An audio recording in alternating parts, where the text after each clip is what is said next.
राज्यात मैत्रीय कंपनीनं केलेल्या फसवणुकीच्या प्रकरणात त्यांच्या 409 मालमत्ता जप्त करण्यात आलेल्या आहेत. त्यापैकी 360 मालमत्तांची आर्थिक गणती करण्यात आली आहे. त्यातून सध्या 1.5 ते 2,000 कोटी रुपयांची वसुली होऊ शकते. त्यातून पुढील 9 महिन्यात संबंधित गुंतवणूकदारांना रकमा परत देण्यात येतील, अशी माहिती गृहराज्यमंत्री योगेश कदम यांनी याआधी दिली होती. सकाळी विशेष सत्रात नागपूर कृषी उत्पन्न बाजार समितीवरून सभागृहात खडाजंगी झाली. समितीत भ्रष्टाचार झाल्याचा भाजपा आमदारांचा आरोप होता. समिती बरखास्त करून प्रशासक नेमण्याची मागणी सदस्यांनी यावेळी केली.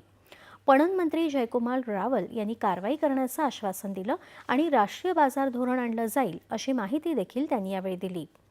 मुंबईत कुर्ला इथल्या अनधिकृत हॉटेल प्रकरणी नगरविकास राज्यमंत्री माधुरी मिसाळ यांच्याकडून अनधिकृत बांधकामांची कबुली देण्यात आली. कुर्ल्यात अनधिकृत बांधकामांना 351 नोटीस बजावल्या असल्याचं मिसाळ यांनी सांगितलं.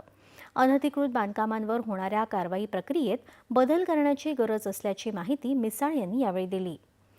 बोगस बियाणं प्रकरणी सभागृहातील जाणकार सदस्यांची समिती नेमण्यात येऊन याबाबत एक कृती आराखडा तयार करण्यात येईल, अशी ग्वाही कृषी राज्यमंत्री आशिष जयस्वाल यांनी दिली.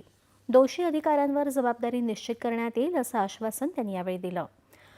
मुंबईतील संरक्षण विभागातील जागांवर झालेल्या झोपडपट्टी पुनर्विकास लक्षवेधी सूचनेवर विचारलेल्या प्रश्नावर दोन्ही बाजूचे सदस्य आक्रमक झाले. त्यांनी जागा सोडत पुढे येऊन गोंधळ केल्यामुळे सभागृहाचं कामकाज 10 मिनिटांसाठी तहकूब करण्यात आलं. महसूल वाढीसाठी